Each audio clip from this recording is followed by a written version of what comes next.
Welcome to our 29th episode of Jeunesse Longevity TV and the 6th episode of Healthy Lifestyle. My name is William Amzalag and I am Generation Young.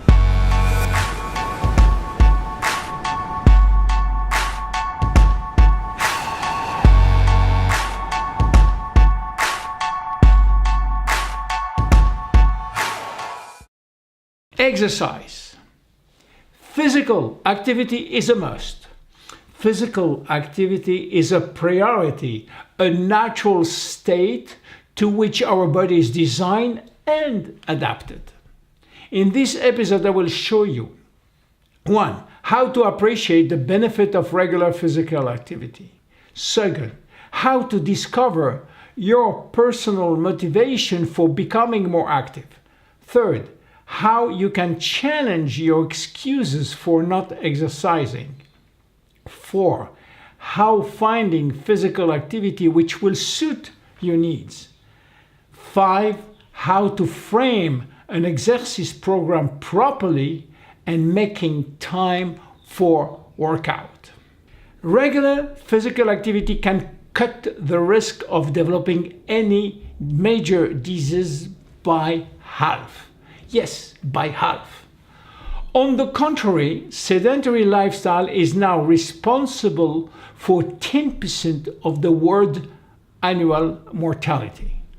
The risk of dying from any causes is 15% higher among the people who sit for 8 to 10 hours a day and rise to 40% for those who sit for 11 hours or more per day. And the pattern is consistent for men and women. You have to realize that human beings were built for movement and not for sitting long hours. Today, we no longer hunt for food. We order takeout food for delivery. We don't walk, we email. We can order what we want through internet and be delivered at home. Technological advances have replaced old-fashioned muscle power, and regular and natural physical activity is today hard to get. More and more schools are cutting back on physical education programs rather than expanding them. This is happening despite the fact that there is solid evidence that good physical programs can enhance academic performances. This has given rise to what we call a sedentary lifestyle, which is defined as spending less than 10% of your daily caloric intake in exercise. Fortunately, the solution is fairly simple. Move, move, and move more. So why moving more is healthy? Even modest levels of physical activity can improve your health, and there is no mystery as to why. During physical activity, there is more oxygen in your blood, increased blood flow to your muscle and lungs. Also, exercise releases painkillers such as endorphins, which boost your sense of well-being.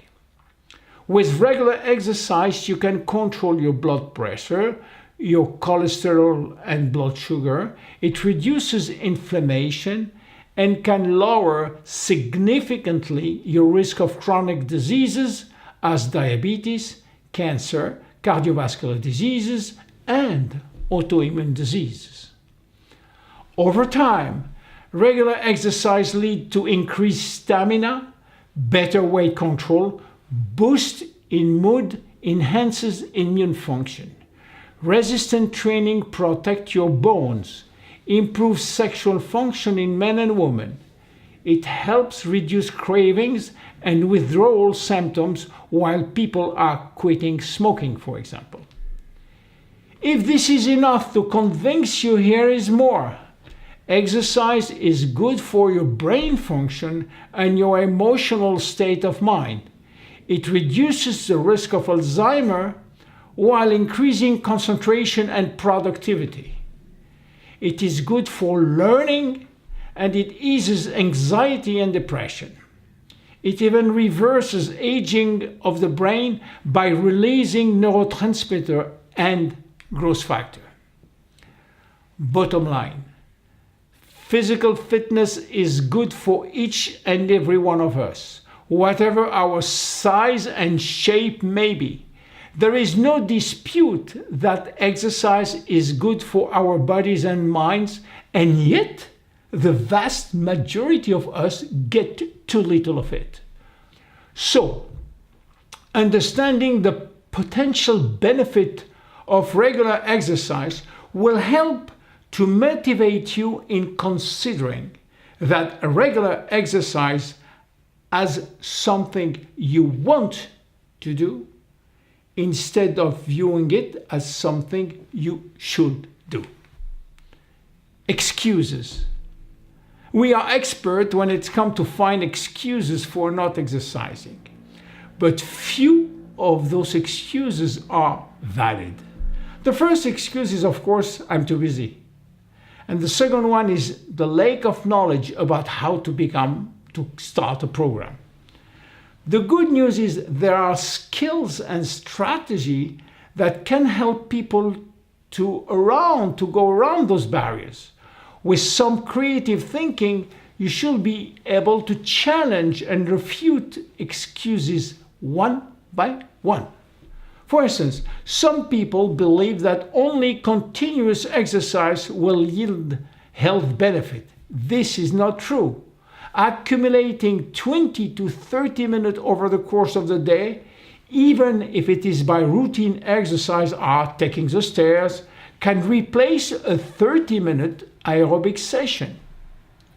In fact, the key point is finding exercise that suits your style, your personal preference, and to choose form of movement that suit you. To stay active, you have to enjoy it and to get other benefit besides just the physical one. If you like to run, run. If you like to bike, bike. If you like to dance, dance. Don't assume that you don't like exercise just because you don't like some particular form of exercise. For example, if you like the social element, you will enjoy taking a class or joining a walking club or jogging with a friend. If you don't want to sweat, you can choose yoga or Pilates. If you want to do it alone, you can choose jogging, swimming, cycling, weight training. If you have a competitive nature, enjoy tennis or squash. And if you like teams, enjoy volleyball or basketball or soccer. And if you like concentration, choose martial arts or Tai Chi. And remember, 1.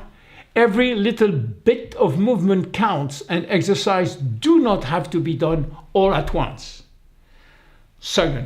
The goal is to get 30 minutes of moderate aerobic activity accumulated every day, 5 days a week. 3.